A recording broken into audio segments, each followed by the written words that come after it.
Hello student, MS classes में आप सबका स्वागत है। आज हम लोग जो है कक्षा 9 का एनसीईआरटी जो गणित है उसको शुरू करेंगे। काफी दिनों के बाद आज हम लोग 9 की क्लास स्टार्ट कर रहे हैं और आज से कंटिन्यू हमारी क्लास चालू रहेगी। कक्षा 9 की जो गणित की क्लास जो काफी दिनों से स्थगित की गई थी, आज से हमारी लगातार क्लास आप लोग को रेगुलर मिलेंगी।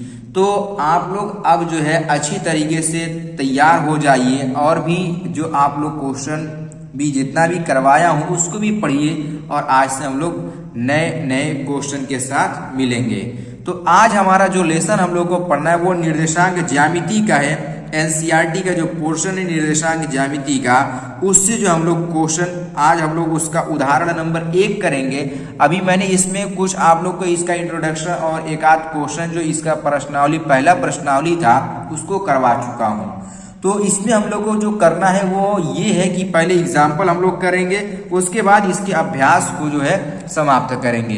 तो चलिए एग्जाम्पल पर आते हैं। क्वेश्चन क्या कह रहा है, देखिए क्वेश्चन में ये लिखा है कि आकृति को देखकर निम्नलिखित कथनों को पूरा कीजिए। अब इसकी आकृति क्या है ये चीज मैं दिखाता हूं। पहले आप आकृति देखिए, उसके बाद कथन को पूरा करिएगा। ये इसकी आकृति हमारी है, इस तरीके से इसकी आकृति है और इसी को देख करके इसके कथन को हम लोगों को क्या करना है, पूरा करना है। अब चलिए हमारा क्वेश्चन देखिए, कथन के अनुसार अकॉर्डिंग क्या होता है, क्या कह रहा है। सबसे पहले से लिखा है कि बिंदु बी का भुज और कोटि क्रमशः, यहाँ खाली स्थान है मतलब भरना है। तो इसका लिखा है कि अतः बी के निर्देशांक को भी बताना है, इसके निर्देशांक को भी बताना है और जो है इसका भुज और कोटि बताना है। अब देखिए फिगर में बी है कहाँ, देखिए यहाँ पर बी ऊपर हम लोग को दिख रहा है ना। बी हमारा कहाँ पर है, बी हमारा जो है ऊपर है। इसका जो है भुज की बात कर रहा है। सबसे पहले भुज, तो ये जो भुज होता है, भुज और कोटि, कौन सा पहले पूछा, भुज, उसके बाद हम लोगों को पूछा हुआ है कोटि। तो इसकी सबसे पहले हम लोग देखेंगे कि एक्स वाई अक्ष से इसकी दूरी कितनी है। जो वाई अक्ष से दूरी होती है वही भुज कहलाती है। यानी वाई अक्ष से दूरी कितनी है, 4 है ना। तो यहाँ पर हम लोग को इसका जो भुज मिलेगा वो कितना हो जाएगा, वो हो जाएगा हम लोग को 4। और जो इसकी जो एक्स अक्ष से दूरी है उसको बोलते हैं कोटि। एक्स अक्ष से इसकी दूरी कितनी है, 3। तो यहाँ पर हो जाएगा हमारा 3 हो जाएगा।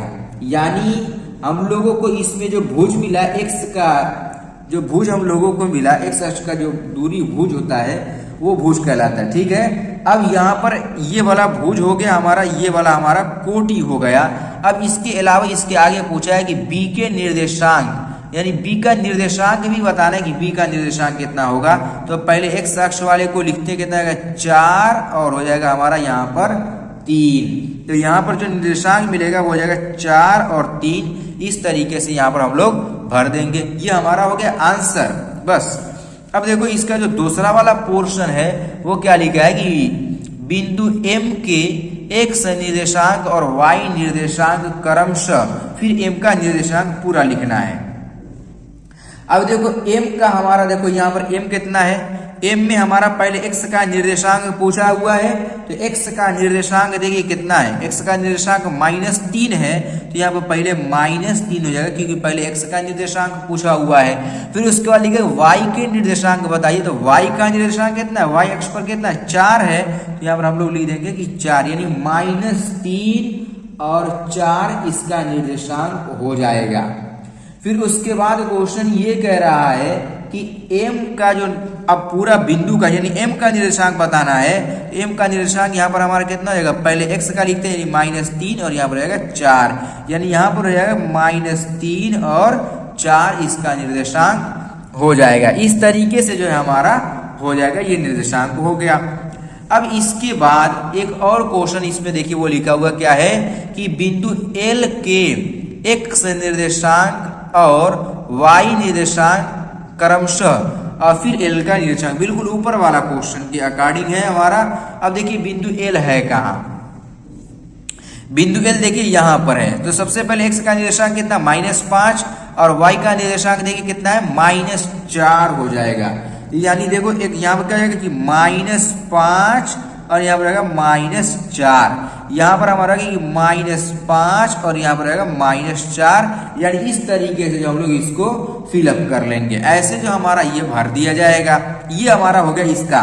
अब देखिए एक और क्वेश्चन यहाँ पर लिखा है इसका चौथा पॉइंट कि बिंदु S के S निर्देशांक और Y निर्देशांक क्रमशः S। अब देखो S है का, यहाँ पर S है, X के निर्देशांक कितना है 3, Y का निर्देशांक कितना -4, तो यहाँ पर कितना हो जाएगा कि 3 और यहाँ पर रहेगा कि -4। फिर लिखा है कि S का निर्देशांक कितना होगा, तो जो S का निर्देशांक देखिए S का निर्देशांक हमारा कितना हो सकता है यहाँ पर, तो पहले X वाले को लिखते हैं कितना का 3, फिर Y वाले को लिखेंगे तो -4 हो जाएगा, यानी 3 -4, तो यहाँ पर लिख देंगे कि 3 -4। ये हो गया इसका ग्राफ, देख करके हम लोगों ने इसको बता दिया। ये था हमारा इसका ग्राफ और ये था इसका आंसर, हम लोगों ने देख लिया। ठीक, अब इसके बाद मैं आप लोगों को दूसरा एग्जाम्पल बताऊंगा। देखिए दूसरा एग्जाम्पल तो बहुत ही आसान है, बहुत ही अच्छा क्वेश्चन भी है इसमें। देखिए दूसरा एग्जाम्पल क्या कह रहा है, लिखा है कि आकृति में अक्षों पर अंकित बिंदुओं के निर्देशांक लिखिए।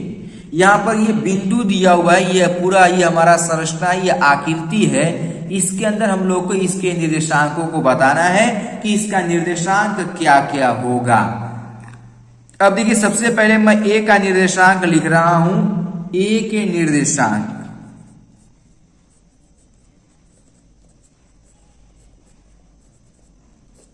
अब देखिए ए का जो निर्देशांक हमारा होगा वो क्या हो जाएगा, तो ए हमारा क्या है, यहाँ पर देखो ए एक्स अक्ष पर है, एक्स अक्ष पर हमारा कितना होता है, देखो ये एक्स अक्ष है और ये हमारा क्या है वाई अक्ष है। ठीक, एक्स अक्ष पर ए का निर्देशांक सबसे पहले हम लोग लिखते हैं, तो ए का निर्देशांक हमारा कितना है 4 और वाई का निर्देशांक कितना हो जाएगा 0। ठीक, तो ये हो जाएगा 4 और 0 मिल गया। अब इसके बाद हम लोग बी का लिखेंगे, किसका, बी का निर्देशांक। अब देखो बी का जो निर्देशांक हो जाएगा, पहले एक्स अक्ष का हमेशा जो बिंदु लिया था वो एक्स अक्ष का हमेशा पहले, एक्स अक्ष पर इसका कितना बिंदु है, अब देखो ये अगर इसी रेखा पर रहेगा तो इसका कोई बिंदु एक्स अक्ष पर नहीं होगा, तो एक्स अक्ष पर हमारा कितना है 0 है, कितना है हमारा 0, और वाई अक्ष पर कितना है 3 है, तो इसको बाद में लिखते हैं, वाई अक्ष वाला बाद में और एक्स अक्ष वाला हमारा पहले। फिर उसके बाद ये सी का ले लेते हैं, सी का निर्देशांक हमारा कितना हो जाएगा, तो देखिए सी कहां पर, पहले एक्स अक्ष वाला फिर उसके बाद वाई अक्ष वाला। एक्स अक्ष पर कितना है -5 है, कितना है -5 है, और वाई अक्ष पर कितना हमारा है, तो वाई अक्ष पर जो हम लोग को इसमें बिंदु देखने को मिल रहा है वो क्या है 0 है, यानी कितना निर्देशांक मिल गया -5 और 0 ये मिल गया। फिर उसके बाद इसमें एक और है, ए हो गया, बी हो गया, सी हो गया, अभी देखो डी और ई 2 बाकी है, यही हम लोग डी का लिखेंगे। पहले डी का निर्देशांक हमारा कितना हो जाएगा, तो पहले एक्स अक्ष पर कितना हमारा बिंदु है 0, क्योंकि ये बिंदु हमारा वाई अक्ष पर दिया है, तो एक्स अक्ष का क्या हो जाएगा 0 हो जाएगा, और वाई अक्ष का कितना हो जाएगा हमारा, तो वाई अक्ष पर हमारा मिल जाएगा -4 हो जाएगा। तो इसका जो निर्देशांक मिला 0 -4 मिल गया। अब ये भी हो गया। अब इसके बाद हम लोग देखेंगे ई के निर्देशांक, तो ई का जो निर्देशांक होगा हमारा वो कितना हो जाएगा, वो जो हम लोग को निर्देशांक मिलेगा 2/3 और 0 हो जाएगा। कैसे, यहाँ पर देखिए ये ई का जो बिंदु दिया एक्स अक्ष पर वो 2/3 दिया है, यहाँ पर लिख देंगे कि 2/3, और वाई अक्ष पर कितना है ये बिंदु, देखिए वाई अक्ष पर जो ये बिंदु है वो 0 है, क्योंकि वाई अक्ष पर तो कोई रेखा दूर ऊंचा गया ही नहीं है, तो ये हो गया। देखिए इस क्वेश्चन में पहले ही से ये कहा था कि अक्षों पर अंकित बिंदुओं के निर्देशांक निकालना है, यानी इसमें जितना भी हमारा बिंदु दिया गया है वो सारा का सारा बिंदु जो हमारा है वो अक्ष पर ही दिया गया है, उससे दूर कहीं हट करके नहीं दिया गया है। इसीलिए केवल इसमें जो हम लोगों ने देखा है तो चाहे तो पहले 0 या बाद में 0, पहले 0 का मतलब वो बिंदु जो वाई अक्ष पर है, और अगर पहले बाद में 0 है, पहले वाले पर नंबर है तो इसका मतलब कि वो बिंदु हमारा कहाँ पर है, एक्स अक्ष पर होगा, ये इसका मतलब होता है। और इस चीज से, इस तरीके से हम लोग इसके क्वेश्चन को लगाएंगे। ये था हम लोगों का पहला और इसका दूसरा उदाहरण।